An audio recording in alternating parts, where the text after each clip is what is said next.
Bismillahirrahmanirrahim. Assalamualaikum warahmatullahi wabarakatuh. Alhamdulillahi rabbil alamin wa bihi nasta'in wassalatu wassalamu ala nabiyyil amin nabiyyina Muhammad wa ala alihi wa ashabihi ajma'in. Rabbi shrah li sadri wa yassir li amri wahlul 'uqdatam min lisani yafqahu qawli. ولا حول ولا قوة إلا بالله أما بعد. أيها المسلمون والمسلمات إخوة الإيمان والأخوات أعزني الله وإياكم. Alhamdulillah summa alhamdulillah, pada petang ini dapat kita sekali lagi bertemu pada pertemuan yang kedua bagi bulan ini. Jadi insya-Allah kita akan kembali menyambung bacaan tadabbur suratul kahfi, di mana pada pertemuan yang lalu kita baru sahaja menamatkan perbahasan tentang kisah yang keempat, Zulkarnain dan juga Ya'juj dan Ma'juj. Kita telah bahas panjang berkenaan dengan Ya'juj dan Ma'juj ini. Akhir pada ayat yang ke-99 dalam surah Al-Kahfi, Allah menyatakan wa tarakna ba'dahum yawma idzi yamuju fi ba'd, yang mana kami telah meninggalkan atau kami telah membiarkan mereka sebahagiannya pada hari ini bercampur dengan sebahagian yang lain. Jadi hadirin mati Allah sekalian, berakhir kisah Ya'juj dan Ma'juj ini dengan pembebasan mereka melalui apa yang telah Allah tetapkan kaedahnya, lalu mereka hidup bercampur baur dengan satu masyarakat, satu kaum, dan mulalah mereka melakukan kerosakan demi kerosakan dari apa yang boleh dilihat pada hari ini. Maka keputusan yang kita buat berdasarkan pengajian dan perbincangan yang telah kita lakukan, terdapat beberapa pandangan yang boleh kita ambil kira dan perhati. Pertama, bagi sesiapa yang ingin berpegang kepada kaum ini belum keluar, dia berpegang bahawa kaum ini masih terkurung dan akan keluar di zaman Nabi Isa alaihi salam nanti, maka silalah dia berpegang dengan pandangan yang demikian. Tidak ada paksaan, tidak ada bantahan, tidak ada sebarang uh, salah dan dosanya jika ia ingin berpegang kepada pendapat yang demikian. Hanya sahaja jika ia ingin berpegang kepada pendapat yang sedemikian, maka banyak perkara yang puan-puan kena verify. Antaranya, puan-puan kena menerima bahawa kaum ini bukan seperti manusia yang biasa. Ya, sebaliknya dia adalah kaum yang macam gergasi ke macam apa-apa sajalah yang boleh disifatkan keganasan mereka itu secara luar biasa. Jadi dalam masa yang sama, puan-puan juga kena verify juga bahawa kaum ini adalah kaum yang bersifat primitif, kerana kalau kita nak meletakkan keberadaannya pada hari ini masih lagi terkurung dalam gua ke dalam bukit ke dalam apa ke, dan sampai satu masa nanti barulah mereka akan keluar, dan saat mereka keluar tak mampu diperangi. Jadi banyak kerja sebenarnya untuk kita mengesahkan valid dan tak validnya pandangan itu. Kerana kalau kita berpegang ia masih terkurung, maka kita kena berpegang bahawa kaum ini adalah kaum primitif yang tiba-tiba keluar, dan mengapakah dia terlalu kuat sedangkan mustahil dia mempunyai teknologi dengan keadaan mereka terkurung dan sebagainya. Baik, sebab itulah saya telah pun membawa kepada pandangan yang lebih logik, pandangan yang lebih bagi saya seiring dengan apa yang telah Nabi SAW sebutkan selama ini, bahawa kaum ini merupakan manusia biasa seperti kita, diberikan kecerdikan akal oleh Allah Azza wa Jalla, dan dengan kecerdikan yang mereka ada, kepintaran yang mereka ada, mereka ini adalah satu kaum yang mempunyai sifat suka melakukan kerosakan. Ya, maka telah pun mereka telah pun bebas pada suatu masa selepas zaman Nabi SAW. Mereka keluar melalui salah satu tembok selain dari tembok Zulkarnain ini yang telah menghalangi mereka daripada 5 tembok buatan manusia yang telah pun kita sebutkan satu persatu. Kemudian mereka telah masuk ke wilayah-wilayah negeri-negeri kaum bangsa lain terutamanya di Eropah. Lalu mereka membentuk komuniti mereka bercampur baur dengan kaum-kaum di Eropah, membentuk komuniti-komuniti mereka, ya, mewarisi sifat-sifat uh, fizikal yang Nabi SAW sebutkan kepada mereka. Antaranya mereka ini mewarisi, ya, mereka-mereka ini mewarisi kaum yang berambut blond, berambut perang. Jadi demikianlah yang saya bawakan. Mereka ini adalah orang-orang barat yang wujud pada hari ini, ya. Bukan kesemuanya, kerana Eropah itu sendiri ada penduduk kaum asal dia, ya, kaum asalnya yang berambut hitam, ya. Sebab tu kalau kita tengok gambar raja-raja dahulu, raja-raja Eropah dahulu, rambutnya rambut hitam. Tiba-tiba hari ni kita tengok Eropah ni rambut perang ni daripada mana? Jadi mereka telah bercampur baur, dan mereka, kaum-kaum ini adalah kaum-kaum pintar, kaum-kaum elit yang menguasai sebahagian kuasa-kuasa besar di barat. Dan kuasa-kuasa inilah yang telah melakukan apa yang seiring dengan Nabi SAW sebutkan dalam hadis, iaitu wailun lil Arab, kecelakaan bagi bangsa Arab. Inilah kaum yang telah menyebabkan kemusnahan, kerosakan, peperangan, penindasan terhadap negara-negara dan bangsa Arab sejak sekian lama. Bahkan kalau kita lihat perang-perang dunia yang berlaku pun semuanya banyak melibatkan kepada kaum-kaum dan bangsa ini. Jadi sebab itulah mereka ini disifatkan sebagai satu fitnah yang besar, sebagai satu kaum perosak. Dan hadirin mati Allah sekalian, suka untuk saya nyatakan sekali lagi, apabila kita ingin memahami sesuatu perkara pada sesuatu zaman, tolonglah untuk sama-sama kita menyedari hakikat zaman tersebut. Janganlah kita memahami sesuatu itu dengan cara primitif, ya, dengan cara yang undur ke belakang, ya, sedangkan Nabi bercakap untuk zaman kita pada hari ini, ya. Jadi demikianlah apa yang telah kita bahaskan pada pertemuan yang lalu. Jadi bagaimanakah kemusnahan bangsa ini, hadirin mati Allah sekalian? Ya, kalau kita lihat mereka menjadi satu kuasa-kuasa besar dunia pada hari ini, baik US, baik Perancis, baik Jerman, baik Britain. Kita tak nafikan kekuatan mereka dan kekuatan militeri yang mereka ada. Namun bagaimanakah kemusnahan mereka? Dalam satu hadis yang panjang daripada Nawas ibn Sam'an radhiyallahu anhu dalam Sahih Muslim, Nabi telah menjelaskan kemusnahan mereka apabila mereka sepakat keluar beramai-ramai, ya, keluar keseluruhannya untuk memerangi Nabi Isa alaihi salam, sehingga terkepung Nabi Isa bersama dengan umat manusia terbaik pada masa itu di Bukit Tur. Itu arahan Allah ke atas Nabi Musa alaihi salam. Ini semua cerita ni berlaku, Dajjal pun dah tak ada, Yahudi pun, negara Israel pun dah tak ada, Yahudi pun dah habis diperangi oleh kaum muslimin. Tiba-tiba kaum ini, negara-negara ini, bangsa ini keluar, sepakat kesemuanya memerangi Nabi Isa. Tidak boleh ditentang, tidak boleh diperangi kekuatan mereka pada saat itu. Allah hanya memerintahkan Nabi Isa supaya membawa kaum muslimin terbaik berlindung di sebuah bukit. Sampailah Nabi Isa berdoa kepada Allah, Allah membinasakan mereka dengan ulat yang keluar daripada leher-leher mereka. Lalu dengan sebab demikianlah mereka mati dan binasa. Ya, baik.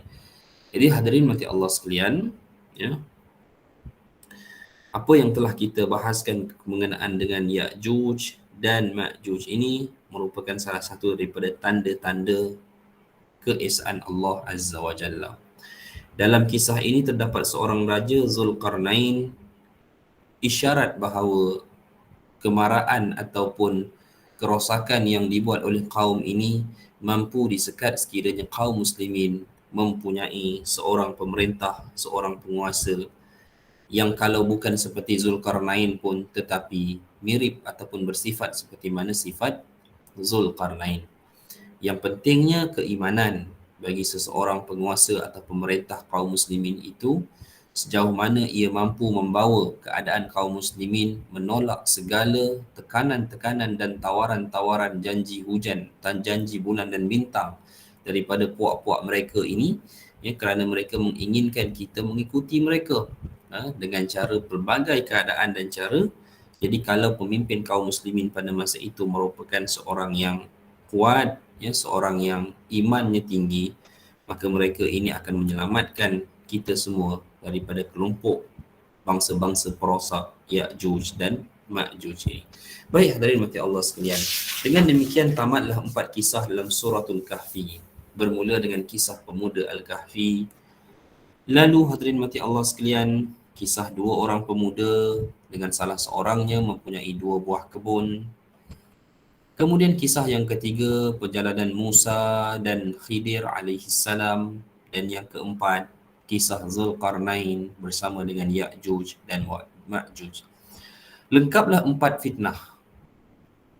Daripada mesej keempat-empat kisah ini, 4 fitnah yang akan dibawa oleh Dajjal sepanjang ia cuba untuk mendapatkan kekuasaan di era umat Muhammad sallallahu alaihi wasallam. Fitnah akidah, fitnah harta, fitnah ilmu dan fitnah kekuasaan yang dibawanya. Maka sehebat mana pun kelebihan yang Allah beri kepada Dajjal ini, sekalipun kalau dilihat pada situasi hari ini, boleh dikatakan ia hampir sudah menguasai kesemua, ya, bangsa-bangsa dan negara-negara yang wujud di atas muka bumi ini, ya. Mungkin hanya tinggal beberapa step akhir untuk dia meletakkan diri dia sebagai penguasa, satu-satunya penguasa di atas muka bumi ini. Hakikatnya at the end, yang penghabisan kepada riwayat hidupnya, ia akan berakhir juga, ya. Ia akan musnah, ya. Dia tidak dapat untuk mengelak turunnya Nabi Isa alaihi salam. Dia tidak akan dapat mengelak perkara itu, walau apa pun yang ia cuba lakukan. Walaupun bagaimana angkasa lepas cuba dikuasai, tidak ada siapa yang dapat menahan. Tidak ada siapa yang dapat menghalang 2 malaikat membawa turun Nabi Isa alaihi salam yang menjadi mimpi ngeri, ya, yang menjadi mimpi ngeri kepada Dajjal dan juga pengikut dia. Baik hadirin mati Allah sekalian. Jadi kita lihat kepada ayat yang seterusnya, ayat yang ke-100, bahagian akhir daripada suratul Kahfi. A'udzu billahi minasyaitonir rajim. Wa 'aradna jahannama yawma idzil lil kafirina 'arada. Dan kami nampakkan Jahannam pada hari itu kepada orang-orang yang kafir dengan jelas hari akhirat. الذين كانت أعينهم في غطاء عن ذكري وكانوا لا يستطيعون سمعا, iaitu orang-orang yang matanya dalam keadaan tertutup dari memperhatikan tanda-tanda kebesaranku kepada Allah. Allah kecam golongan yang mata dia tertutup daripada melihat tanda-tanda kebesaranku, kata Allah. Kalau dah mata tertutup, mata hati pun tertutup, dan adalah mereka orang yang tidak sanggup untuk mendengar. Apa maksud tidak sanggup mendengar? La yastati'una sam'a, tidak sanggup mendengar kebenaran. Rela membenamkan kepala ke dalam bumi daripada mendengar kebenaran kerana kebenaran merupakan perkara yang menakutkan bagi mereka. That's why itulah manusia kita pada zaman hari ini, hadirin yang dirahmati Allah sekalian. Moga-moga kita dilindungi daripada menjadi kelompok golongan seperti itu. Golongan yang mana tidak mampu untuk mendengar kebenaran. Ya. Zaman di mana ramai manusia berpaling dari kebenaran, mereka sanggup membenam kepala dan menutup telinga mereka dari mengetahui kebenaran kerana kebenaran itu menakutkan mereka. Mereka sanggup menerima kepalsuan kerana kepalsuan itu menyenangkan hati-hati mereka. Hadirin mati Allah sekalian, ya. Jangan kita tergolong dalam golongan la yastati'una sam'a, golongan yang tak mampu untuk mendengar kebenaran. Sebab itu bila sebuah tempat itu, sesatu kelompok itu ditimpakan kebinasaan, ujian dan musibah, ada di kalangan kita, ada di kalangan kaum muslimin sendiri yang menyatakan musibah ini semata-mata bencana alam. Ya, hadirin mati Allah sekalian, Kalau itulah sahaja yang kita boleh dapat perhatikan, tak ada beza kita dengan orang kafir. Tak ada beza. Kalau semata-mata asbab sains, meteorologi, geologi menjadi hujah berlakunya sesuatu peristiwa alam, bencana, maka tak ada beza kita dengan orang kafir. Kalau kita sekadar nak bercerita tentang faktor geologi, meteorologi, sains, setiap daripada hadirin mati Allah sekalian, setiap daripada perkara yang jadi, hatta setitik hujan yang jatuh daripada langit pun ada asbab sainsnya. Ya, setitik hujan jatuh dikaji sebab sains ada. Tak payah kira hujan lah, setitik air yang jatuh dari langit ada sebab sainsnya. Ya, satu hembusan angin yang datang kepada kita juga ada sebab sainsnya. Setiap yang berlaku ini Allah tak jadikannya tanpa sebab yang mengikuti perkara tersebut. Tetapi mengapa Allah mendatangkan hal tersebut? Ini yang kita kena ambil iktibar. Kita tidak menghukum, ya. Kita tak menghukum kerana kita menolaklah kalau ada orang yang dia menghukum secara spesifik. Ini sebab penduduk Seksyen 13 ni banyak buat dosa. Kita tak kata macam tu. Ini sebab penduduk denai alam, denai alam tak tenggelam. Tak apa. Kan? Jadi ini kata ini sebab penduduk Seri Muda ni banyak tak sembahyang. Kita tak kata macam tu. Kita tak boleh judge macam tu. Tetapi ianya merupakan peringatan kepada umum. Sesuatu musibah ini puan-puan, Allah datangkan apa sebab? Yang pertamanya adalah untuk menguji iman manusia. Iman. Macam mana menguji iman manusia? Sama ada orang yang beriman itu dengan musibah akan menjadi kufur, atau orang yang beriman itu dengan musibah akan semakin menjadikan dia beriman. Bagaimana musibah menjadikan orang beriman semakin beriman? Dia beriman dengan qada dan qadar Allah Ta'ala. Ada orang, mungkin orang yang beriman diberikan segala kesenangan oleh Allah, sekali ditimpa musibah dia tidak redha. Dia menganggap Allah tidak adil. Musibah menjadikan dia yang beriman itu menjadi kufur.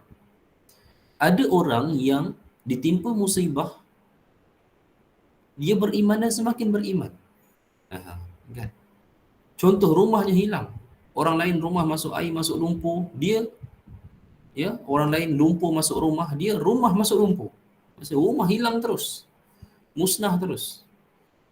Tapi bila ditanya kepada dia dengan hati yang tenang, wajah yang tersenyum, ya, sudah sampai masa Allah ambil kembali apa yang Allah pinjamkan seketika kepada saya, walaupun saya belum sempat menikmatinya. Saya belum sempat duduk rumah itu, ataupun saya hanya baru sempat sebulan duduk di rumah itu. Demikian sampai masa untuk Allah mengambilnya kembali. Kita dengar pun dia ni macam tak ada apa-apa je. Rumah dah hilang ni. Bukan rumah masuk air ni, rumah hilang terus. Itulah iman, itulah keimanan kepada qada dan qadar, kerana dia tahu datang daripada Allah Ta'ala. Bukan sebab mesti asbab kekufuran dia, tak. Mungkin dia tak buat apa-apa, mungkin dia tetap orang yang beriman, menjaga ibadah. Tetapi secara generally, ada mesej besar yang Allah nak beritahu, Allah nak uji kepada orang yang beriman. Dan puan-puan sekalian, ya, peristiwa banjir 2014 di Kelantan, taman saya beri bantuan, menghantar bantuan. Ada satu keluarga, ada satu orang makcik ni rumah hancur dah. Tinggal kecil je dia duduk. Bagi apa pun tak mau, dia kata. Masa kami nak balik, dia datang dekat salah satu kereta kami, dia kata ada jam tak? Dia kata jam. Makcik nak jam, dia kata. Nak je. Kelantan sebut je. Ya. Nak je, dia rayak. Mana ada orang pergi misi bantuan banjir bawa jam, ada ke tuan-tuan? Perempuan sekalian, mana ada? Tak terfikir kita. Kita langsung benda yang kita tak terlintas lah untuk bawa jam, melainkan jam tangan yang kita pakai. Cerita dia dah, makcik ni nak minta je. Ada kawan saya ni seorang buka jam tangan dia. Buka jam tangan dia, bagi jam tangan dia. Kawan saya tu pakai spek hitam, tak nampak mata, nampak air mata keluar daripada spek hitam bawah menangis. Nah, sebab apa tu puan-puan sekalian? Sebab menangis sebab apa? Sebab makcik ni kata makcik saya nak jai sebab nak boleh nak tahu waktu mayat, dia kata waktu mayat tak tahu bila waktu mayat ni kata. Mama rindak nak mayat tak tahu, dia kata masuk kedok lagi waktu ni kata. Nak mikir-mikir, dia kata mikir waktu nak masuk ni, lepas tu nunggu punya nunggu-nunggu, tahu-tahu sejam dah masuk, 2 jam dah masuk, tak mayat lagi, lewat dah serak. Gitu. Peh dak, kata peh lah. Saya sebut lagi lah apa yang makcik tu sebut. Dia kata duk tunggu, tak tahu waktu dah masuk ke tidak. Tahu-tahu dah sejam masuk. Tahu-tahu dah 2 jam masuk lewat. Jadi rumah hancur dah ni, apa pun tak ada. Apa yang makcik ni fikir? Kira nak boleh semayang sahaja. Itulah mungkin sebab kawan saya pun menangis lah bila bagi. Dia menangis sebab kes makcik tu lah. Tak tahulah kalau dia menangis sebab jam dia bagi kat makcik tu, tak tahulah cerita mana satu kan. Tapi hadirin mati Allah sekalian, ini musibah bila Allah bagi. Ada musibah yang menyebabkan, musibah yang terjadi juga bila terkena kepada orang yang kufur, orang yang lalai, akan menyebabkan dia jadi beriman. Kerana asbab musibah, dia sedar yang selama ni dia dalam keadaan lalai, sedangkan Allah beri dia macam-macam. Rumah semua kena. Rumah dia seorang, tak semayang ni, tak kena. Kaya raya tak semayang, rumah dia tak kena. Dia memikir, dia fikir, kalaulah dia kata, ya, Allah kenakan juga musibah ni kepada aku sebagai contoh, ya, habislah dia kata segala yang telah aku usahakan selama ni. 8 biji, 9 biji kereta aku habislah semua masuk air sebagai contoh. Tiba rumah dia seorang tak kena. Sedang dia kufur, dia lalai. Jadi asbab dia beriman. Ada kelompok, ada orang yang dia lalai, datang musibah semakin lalai. Saya kuliah maghrib di masjid Surau Putra Haid, Seksyen 9 Putra Haid. Jadi kawasan pemindahan sementara mangsa banjir memuatkan lebih kurang 60 keluarga.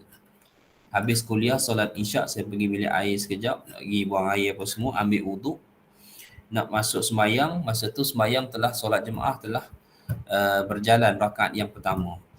Tuan-tuan, mangsa banjir ni baik kaum lelaki, kaum perempuan tu tak apalah, kita iktiraf sajalah, andaikan sajalah mereka ni berkeuzuran. Kaum lelaki semua duduk baring, duduk main telefon, main masing-masing dekat kawasan anjung masjid. Tak semayang ke, saya fikir dalam hati. Kan? Apa yang menyebabkan mereka tidak mendirikan solat sedangkan solat sedang didirikan? Ini kes apa pula ni puan-puan sekalian, hadirin sekalian? Rumah hancur dah tu. Tapi demikianlah keadaan mereka. Inilah dia. Kita belajarlah daripada apa yang boleh kita daripada apa yang boleh kita lihat dan apa yang kita boleh belajar. Cuma ada satu perkara yang saya nak sebut yang jarang ustaz-ustaz kita sebut, hadirin mati Allah sekalian. Adakah kita tahu bahawa sebenarnya salah satu sebab Allah menimpakan musibah adalah Allah berkehendak kaum muslimin yang benar-benar beriman berada pada satu titik kedudukan yang paling lemah. Macam pelik saja kan bunyi dia kan? Saya ulang balik. Salah satu daripada sebab terjadinya musibah ini adalah Allah mengkehendaki orang-orang yang beriman berada pada satu titik keadaan yang paling lemah. Untuk apa Allah buat begitu? Kerana Allah ingin memberikan pertolongan kemenangan kepada mereka. Puan-puan sekalian. Sebab siapa di kalangan mereka yang berada pada musibah dan sedang berada pada titik yang paling lemah, paling dhaif, paling sengsara, tetapi dalam pada itu mereka still beriman dan mengesahkan Allah, mereka ini adalah orang-orang yang benar-benar keimanan mereka. Dan keadaan mereka yang paling lemah itu, hadirin mati Allah sekalian, menjadi asbab untuk Allah datangkan pertolongan kemenangan ke atas mereka. Ini yang kita nak belajar daripada Al-Quran ni puan-puan sekalian. Cuba puan-puan tengok kisah-kisah dalam Al-Quran. Bila pertolongan kemenangan Allah beri kepada Nabi Musa dan Bani Israel. daripada Fir'aun? Cuba puan-puan tengok. Siapa nak bagi jawapan dekat saya? Kuis. Saya buka kuis ni petang ni untuk 24 peserta yang ada. Hadiah tak ada lah. Ceritalah. Kuis, siapa nak jawab? Bila Allah beri kemenangan kepada Musa dan Bani Israel ketika berhadapan dengan Fir'aun laknatullah? Bila? Masa yang dia lari ke Laut Merah yang tak ada jalan keluar tu. Tengok. Waktu mereka tak ada jalan keluar dan dia dikepung oleh tentera Firaun dan laut di hadapan. Apa yang Nabi Musa dan Bani Israel ada pada masa itu? Dahlah mereka sedikit. Lari ke Laut Merah, hujung dah tak ada daratan. Nak lari mana? Fir'aun turun daripada istananya, hadirin mati Allah sekalian. Fir'aun turun daripada istana dia itu dengan satu langkahan kaki. Saya ingat lagi dulu almarhum Tuan Guru Ni Aziz ketika membacakan satu tafsir surah apa saya lupa di Kota Baru, dia cerita bahawa pentingnya kita keluar rumah ni baca Bismillahi tawakkaltu ala Allah wala hawla wala quwata illa billah. Pentingnya dia kata baca tu. Kenapa? Kita takut keseronokan kita, kebanggaan langkah kaki kita keluar rumah itu bertukar kepada kemusnahan kita seperti mana Allah buat kepada Fir'aun. Fir'aun ni dapat maklumat Musa dan Bani Israel dia lari ke arah laut dan dia sudah tidak ada jalan lari lagi. Dia arahkan tentera dia buru dan dia sendiri pergi sekali sebab dia nak tengok macam mana kesudahan Nabi Musa dan Fir'aun. Dia turun langkah kaki dia daripada istana dengan begitu sombong. Mengibaratkan kemenangan sudah berada 200-300% dalam genggaman dia. Rupa-rupanya hadirin mati Allah sekalian, langkah itu adalah langkah kemusnahan dia dan pasukan dia. Kaum Bani Israel, masa tu kaum itulah yang beriman bersama dengan Nabi Musa. Mereka berada pada titik akhir paling lemah, dah tak ada apa-apa lagi dah. Di situlah pertolongan Allah datang, terbukanya 12 jalan di Laut Merah. Dilintasi oleh mereka, dibiarkan laluan itu dilalui oleh Fir'aun dan tenteranya. Di situlah Allah membinasakan Fir'aun dan tenteranya secara total. Hadirin sekalian, ini kisah dia. Kita buka lagi kisah. Soalan seterusnya, kuis. Bilakah pertolongan Allah datang kepada pemuda-pemuda Al-Kahfi? Ini baru saja kita baca. Siapa nak bagi jawapan? Siapa nak bagi jawapan? Silakan. Bilakah pertolongan Allah hadir kepada pemuda-pemuda Al-Kahfi? Mesti orang yang berlainan. Kalau tak ada, saya sebut nama.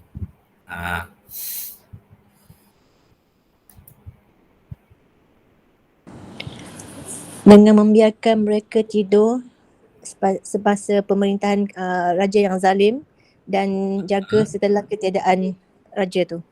Okey, kalau kita tengok bila peristiwa itu berlaku, ketika mana mereka sedang menuju ke arah gua dalam keadaan mereka sudah tiada daya upaya lagi. Mereka tahu yang mana mereka sedang diburu. Mereka tak ada kekuatan. Mereka hanya ada 7 orang sahaja nak berhadapan dengan bala tentera Raja Dicyanus. Apa yang mereka ada pada masa itu, dalam keadaan titik paling lemah keadaan mereka adalah mereka hanya boleh berlindung di gua. Ketika itulah Allah memberikan mereka pertolongan. Terima kasih Allah sekalian. Macam mana pertolongan yang Allah beri? Allah tidurkan mereka dalam keadaan tidak ada sesiapa yang boleh mengganggu mereka. Lalu hadirin mati Allah sekalian, ya, Allah selamatkan mereka selama-lamanya daripada fitnah Raja Dicyanus dan segala fitnah sepanjang kehidupan mereka. Baik. Jadi hadirin mati Allah sekalian, ya. Tu baru 2 kisah kita buka. Kita buka kisah lagi. Kaum Bani Israel ketika bersama dengan Nabi Samuel alaihi salam. Nabi Samuel, Shemuel, ada baca macam-macam lah. Rajanya pada masa itu adalah Raja Talut. Ya. Pada masa itu, Bani Israel sudah kehilangan bumi Baitul Maqdis kerana mereka telah diserang beberapa puluh tahun yang lalu dengan Raja Jalut. Ya, Raja Jalut daripada Empire Babylon telah pun menyerang Bani Israel, merampas Baitul Maqdis, membunuh anak-anak Bani Israel. Sampai Bani Israel minta kepada Nabi Syamuel, tolonglah, khabarkan kepada Allah agar Allah melantik seorang daripada kami sebagai raja untuk kami menentang Raja Jalut. Kaum Bani Israel pada masa itu minta supaya Allah fardukan kepada mereka jihad dengan beserta seorang raja untuk kami lawan Jalut.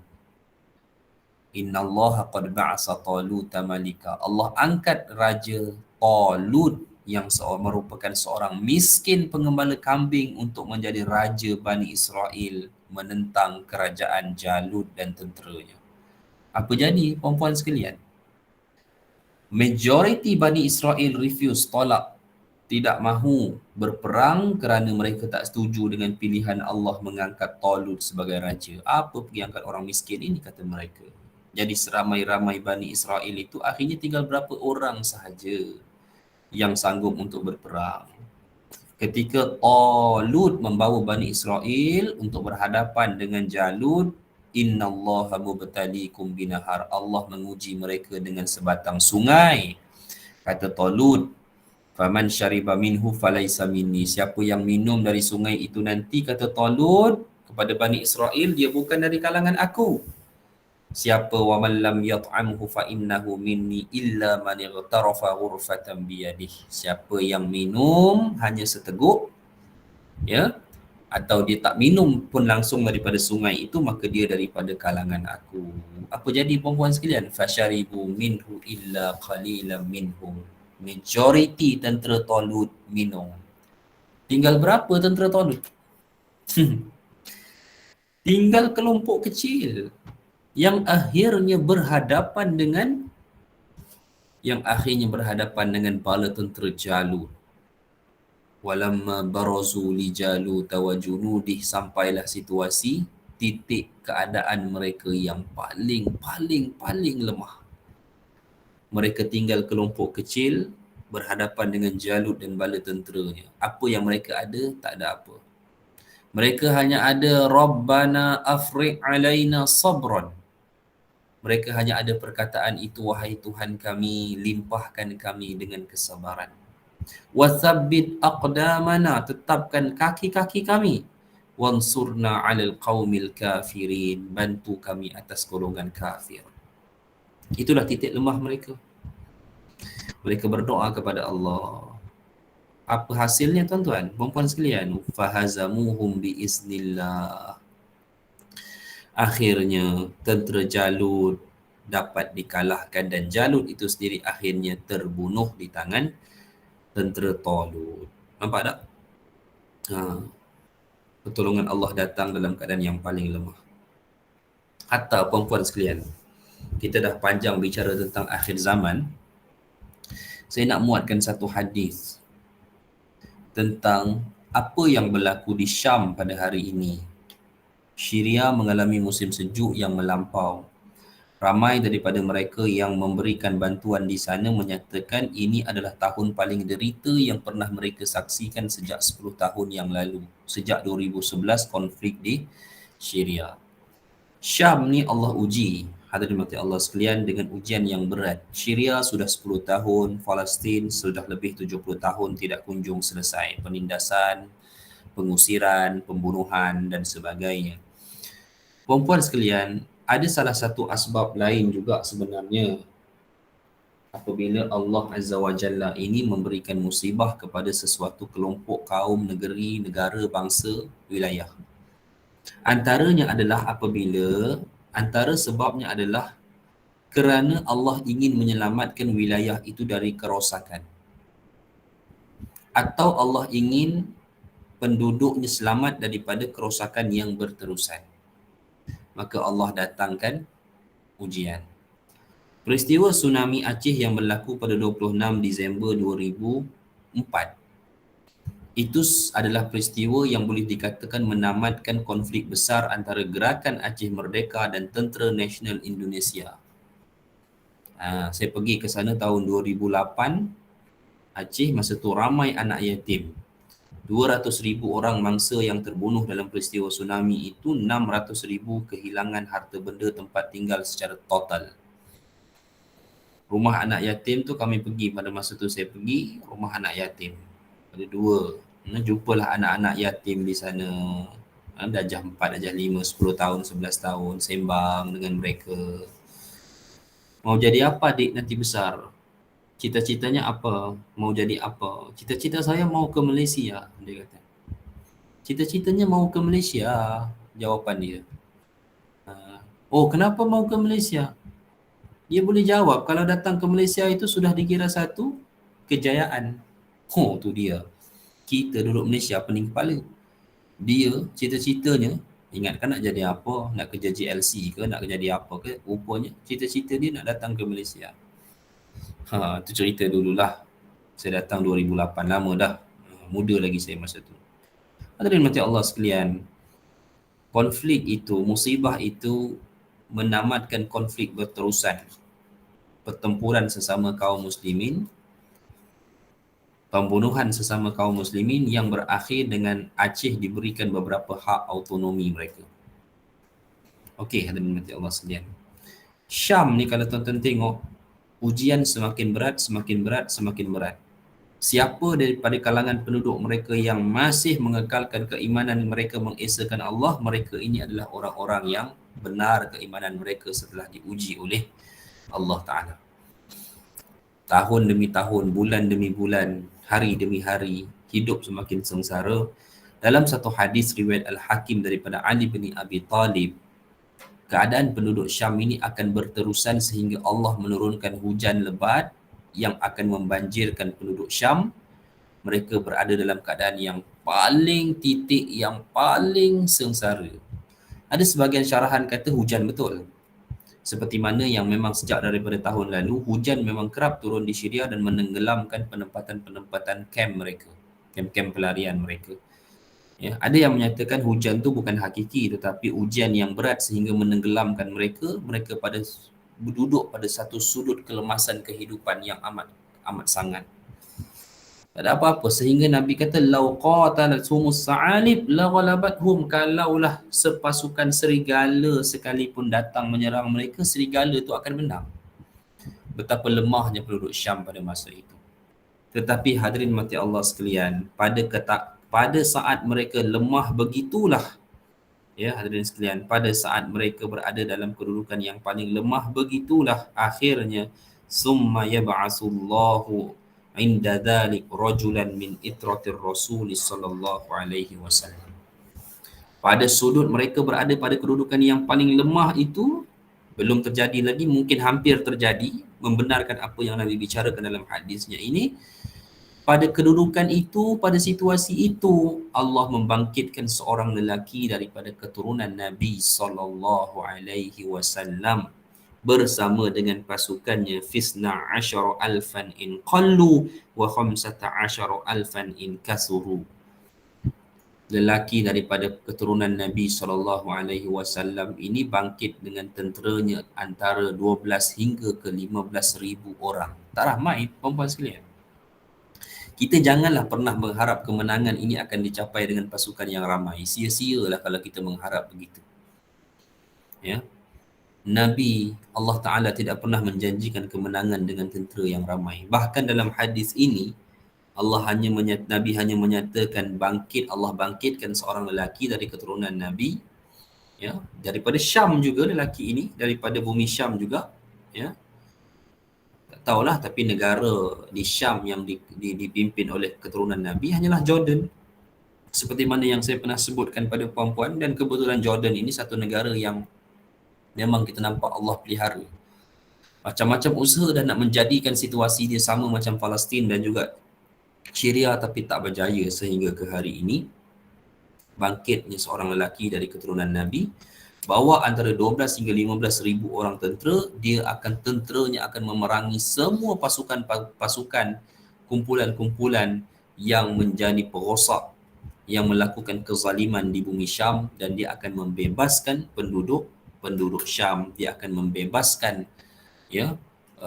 bumi Syam itu sendiri, ya, daripada cengkaman kezaliman yang berlaku sejak puluhan tahun dahulu. Sehingga Allah menyatakan Nabi menyatakan berakhirnya peperangan itu summa yadharul Hashimi, disitulah munculnya seorang Bani Hashim Al-Hashimi yang kita panggil sebagai Al-Mahdi, fayaruddullahu ilan nasi al-fatahum wa ni'matahum. Allah mengembalikan nikmat kehidupan, keamanan kepada penduduk Syam daripada apa yang telah lama mereka tidak dapat rasai, mereka tidak dapat kecapi. Ni dia. Kita lah perempuan sekalian merasai bahawa lama lagi dunia ini. Sedar tak sedar dah nak penghujung dah cerita dia. Jangan pernah takut bila kita bincang macam ni. Ingatlah pesan saya. Macam mana pun kita bincang, hadirin mati Allah sekalian, macam mana pun kita bincang tentang akhir zaman ke, tanda kiamat ke, esok nak kiamat ke, ketahuilah kiamat diri kita akan lebih cepat daripada kiamat bumi ini. Tak payah nak takut. Ada orang bila bincang hari kiamat je takut. Takutlah takut. Mesti nak takut. Tak tahu saya apa yang dia nak takut. Mungkin orang-orang ini tergolong daripada golongan yang la yastati'una sam'a, tidak mampu untuk mendengar kebenaran. Tak mampu nak terima, ya Allah, dunia ni betul ke Ustaz cerita ni? Betul ke dah nak habis ni? Betul ke Imam Mahdi nak keluar? Saya tak kata Imam Mahdi nak keluar. Saya tak cerita pasal macam tu. Saya menceritakan apa yang Nabi cerita dalam hadis dengan situasi semasa yang berlaku. Tapi betul lah, jauh di sudut hatinya sebenarnya dia dapat rasai, tapi memang macam betul lah Ustaz kata, tengok dunia hari ini pening kepala, dia kata. Ya, memang pening. Ya. Makanlah ubat kalau pening kepala, perempuan sekalian. Makanlah Actifast. Panadol yang sangat berkesan merawat pening kepala. Kalau pening lah. Tapi kalau rasa tertekan, jangan tertekan. Sebab macam mana pun kita rasa kiamat itu dekat, kiamat diri kita, yakni kematian kita jauh lebih dekat berbanding dengan kiamat itu. Itulah hadirin Allah sekalian. Dan cerita balik kepada penduduk Syam tadi, bilakah Allah datangkan pertolongan dengan bangkitnya seorang lelaki dari keturunan Nabi bersama 12 hingga 15 ribu orang tentera tadi yang akan membebaskan mereka di saat kesengsaraan mereka berada pada tahap yang maksimal, terlalu daif, terlalu lemah, terlalu kritikal. Sebab itu inilah benda yang kita nak belajar keimanan kita daripada musibah. Janganlah semata-mata selama-lama kita tengok ini asbab meteorologi, ini asbab geologi, ini asbab sains. Ya, semua yang berlaku memang semua itu ada asbab-asbab begitu. Ya, dia nak satu tanda ni berlaku, ya, dia nak kalau benda ni peringatan Allah, dia mesti berlaku tanpa sebab. Mana boleh? Hujan air daripada langit takkan turun tanpa sebab. Ya, takkan boleh tiba-tiba berlaku, tidak. Jadi begitulah hadirin mati Allah sekalian. Kita sambung sedikit ayat 102.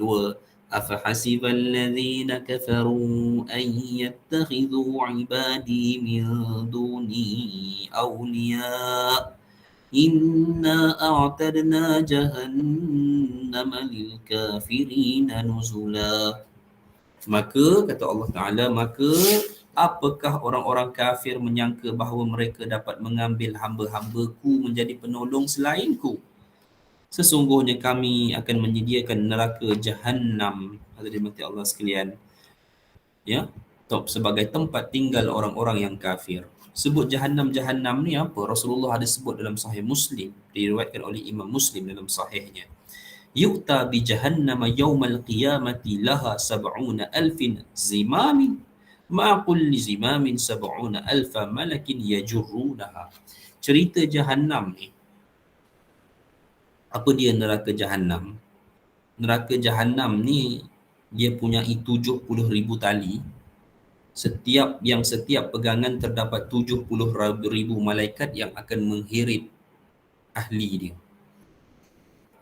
Dia ada orang di tanah Arab apa semua ni, di Eropah dulu, dia ada satu seksaan, dia ikat satu orang kaki, dia ikat kaki dia dua-dua dekat tali, dia ikat dekat kereta, dia seret atas jalan. 1000 kilometer kata tak biar kata, 40 kilometer boleh mati dah, kena heret begitu. Habis kulit, semua kulit badan hancur lebu. Demikian jadi dekat neraka. Gitu. Ya, itulah Jahannam. siapa yang melakukan demikian, hampir pasti mereka akan dapat ya pembalasan yang sama di hari akhirat kelak. Ya, baik hadirin muslimin.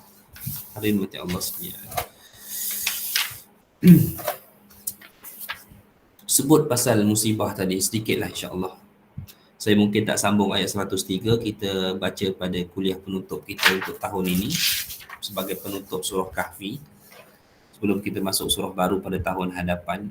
Bila kita cerita tentang musibah ni puan-puan, bukankah ada hadis yang mana Madinah pun akan dihancurkan oleh Allah Azza wa Jalla? Musibah. Majoriti para ulama menyatakan gempa. Yang dia berlaku disebabkan gempa. Kerana banyak asbab sains dan geologi yang membuktikan bahawa Madinah ini adalah kawasan titik yang sangat possible untuk berlaku gempa.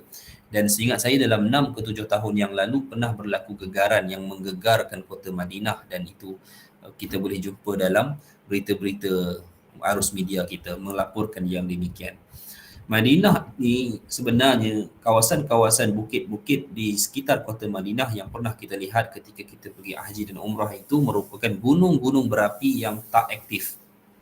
Ya, gunung-gunung berapi yang diiktiraf oleh kerajaan Saudi sebagai gunung berapi tidak aktif. Namun Madinah tetap terletak pada garis titik plat antara tanah Arab dan juga Afrika yang terpisah di kawasan Laut Merah. Beberapa siri gempa yang berlaku di Laut Merah didapati titik longitude. Longitude ke latitude, saya dah lupa dah. Titik sejajar, titik melintang yang sejajar dengan kota Madinah. Jadi daripada segi asbab geologinya memang ada sebab Madinah boleh terjadinya gempa. Ya, dan menghancurkan kota Madinah, dan itu pasti terjadi kerana telah disebut oleh Nabi SAW. Hadirin mati Allah sekalian, antaranya Nabi menyatakan yatrukunal Madinah ala khairi makan. Sebelum tu saya nak sebut bila Madinah ni hancur, Nabi kata umranu Baitul Maqdis kharabu Yathrib. Kemakmuran Baitul Maqdis, yakni pembebasan bumi Syam, pembebasan Masjid Al-Aqsa, tertegaknya khilafah di bumi Al-Aqsa akan membawa kepada peristiwa kharabu Yathrib, kehancuran kota Madinah. Bahkan Nabi pernah sebut kepada seorang sahabat Abdullah ibn al-Hiwalah, ya ibn al-Hiwalah, iza ra'aital khilafata qad nazalat fil ardil muqaddasah. Wahai ibn al-Hiwalah, apabila kamu melihat kekhalifahan telah tertegak di bumi Al-Aqsa, dibebaskan, bumi itu tertegaknya kekhalifahan, faqad danat az-zalazil wal balabil wal umuril azam, maka telah dekatlah gempa, peristiwa gempa, kesengsaraan dan peristiwa besar sebelum menjelang kiamat, kata Nabi SAW. Madinah akan hancur, akan musnah. Kenapa puan-puan sekalian? Wallahu alam, asbabnya ada di sisi Allah, hikmahnya. Tetapi apa yang boleh kita agak dan kita boleh assume adalah Madinah ini satu bumi yang memang kekal dengan kebaikan. Tapi kenapa hancur? Kerana Allah nak menyelamatkan bumi itu daripada dihancurkan oleh tangan-tangan yang tidak bertanggungjawab. Sebab tu puan-puan, bila konsert berlaku dalam negara Islam selain Saudi, orang Islam boleh tenang lagi. Tapi bila konsert-konsert hedonism melampau berlaku dalam wilayah Arab Saudi, orang akan berbising dan berbicara. Memang tak boleh samakan konsert yang berlaku di negara Arab lain dengan Saudi, sebab penguasa Saudi adalah penguasa yang menjaga dua tanah haram. Kaum muslimin memikirkan kalau dia boleh buat konsert seperti itu, apa jaminan dia tak akan buat benda-benda ni semua dalam tanah haram? Kalau dia tak buat tanah haram, kalau dia buat border tanah haram macam mana? Dia buat konsert border tanah haram, betul-betul tepi tanah haram. Dia boleh beralasan saya tak buat dalam tanah haram. Demikian. Sebab itu kita lihat pada hari ini tanda-tanda itu semakin rancak kelihatan. Hadirin mati Allah sekalian. Sebab itu daripada bumi Madinah dijahanamkan, dirosakkan, ditarik kemuliaannya, maka kemungkinannya Allah menjadikan asbab kehancuran Madinah ini untuk memelihara bumi tersebut daripada terus ditimpa kerosakan tangan manusia. Sabda Nabi SAW dalam riwayat Muslim dan Al-Bukhari juga riwayatkan, yatrukunal Madinah ala khairi makanan, kata Nabi. Manusia akan meninggalkan kota Madinah. orang akan meninggalkan kota Madinah, orang akan mengosongkan kota Madinah ala khairi makanat, di atas kebaikan yang tetap ada di bumi tersebut. Orang tinggalkan. La yaghshaha illa al-awafi, sampai Nabi kata tidaklah tinggal di bumi Madinah pada ketika itu melainkan binatang-binatang buas yang mencari makanan, wat-tayr, dan juga burung-burung. Ya. Baik, nampak tak Nabi sebut dalam satu hadis, kosong, tinggal binatang buas, anjing-anjing, ya, tinggal burung-burung. Melalui peristiwa yang Allah timpakan ke atas kota Madinah. Namun setelah daripada semua punca fitnah, kaum-kaum perosak ini dibinasakan oleh Allah, Madinah akan kembali didiami oleh manusia. Tetapi siapa yang akan kembali pada masa itu? Al-imanu ya'rizu ilal Madinah. Kata Nabi, iman akan kembali ke kota Madinah. Maksudnya Nabi nak kata apa? Yang akan kembali masuk dan menetap ke bumi Madinah itu adalah daripada kalangan yang orang yang betul-betul beriman. Dan bila mana orang yang beriman menetap di bumi Madinah, sudah pastilah bumi itu akan dapat dipelihara. Begitulah perempuan yang kata Allah sekalian. Jadi insya-Allah, ya, kita lihat dulu ada beberapa persoalan di sini, ya, di ruang chat kita daripada Puan Hazia. Lama tak jumpa, ya. Saya miss poin Syam dan Syria yang diuji Allah dengan berbagai ujian. Kenapa Syria diuji dan terus diuji sampai ke titik terakhir nanti? Adakah kerana nak menguji keimanan mereka? Ya, betul. Keimanan penduduk Syam kerana wilayah Syam wilayah yang terbaik Allah pilih di akhir zaman, maka sudah pastilah iman penduduknya ditapis. Kerana Nabi kata iman akan ditapis ke atas penduduk Syam seperti mana emas ditapis dari bahan galian yang lain. Adakah mereka kaum yang terpilih? Ya. Adakah kekayaan kerabat Arab sehingga tersasar sekarang ke arah kemodenan yang keterlaluan juga dikirakan sebagai keujian keimanan? Lebih lagi daripada itu, Puan. Ya. Jawapan saya, lebih daripada itu. Bagaimana saya katakan lebih daripada itu? Itu adalah situasi di mana Allah nak menzahirkan siapa di kalangan orang beriman dan siapa di kalangan orang munafik. Munafik type zaman Nabi itu tak ada. Munafik sekarang, ya, cerita munafik sekarang menzahirkan jiwa memelihara agama, sebaliknya hati dan tangan-tangan dia melakukan perkara yang memusnahkan syiar agama. Rasulullah semasa hayatnya tahu yang Madinah akan hancur dengan ayat-ayat Al-Quran yang diturunkan, hadis-hadis. Adakah apa-apa nasihat dari Rasulullah pada pengikutnya? Tak ada. Peliharalah keimanan kamu. Itulah. Itulah pesanan Rasulullah. Ketika setiap ujian dan fitnah terjadi, maka iman-iman kamulah yang akan dapat menyelamatkan kamu. Wallahu a'lam. Terima Allah sekalian. Baik. Jadi insya-Allah puan-puan sekalian, sampai di sini dulu pertemuan kita pada hari ini. Kita ada baki sambungan pada ayat yang ke ayat 103 untuk kuliah yang berikut pada hari Isnin depan. Insya-Allah kita akan baca ayat yang ke 103 hinggalah ayat terakhir daripada suratul Kahfi. Mudah-mudahan Allah memberi rahmat kepada kita dan insya-Allah selepas itu kita akan masuk surah Maryam. Selepas Kahfi Maryam. Insya-Allah. Wallahu a'lam. Baik. Any question? Hal min soal? Ada soalan? Ya, Puan Azia. Tak ada. Tak ada. Oh, okey, baik. Dunia alam tak tenggelam, ya? Alhamdulillah, jangan Ustaz. Alhamdulillah. La. Oh, tu ya. Rumah saya pun alhamdulillah selamat. Ya. Cumanya itulah neighbor-neighbor kita lah, sebahagian. Ya, kenalan-kenalan kita ada juga yang affected. Doakan insya-Allah, mudah-mudahan Allah memberikan mereka kekuatan. Barang yang hilang boleh diganti, namun pertambahan keimanan atas musibah itu satu barang yang paling berharga. Wallahu a'lam. Sampai sini dulu. Aqulu qawli hadza wa astaghfirullah. Assalamualaikum warahmatullahi wabarakatuh. Waalaikumsalam. Terima kasih. Assalamualaikum warahmatullahi wabarakatuh. Jazakallah khairan Ustaz. Mana ada?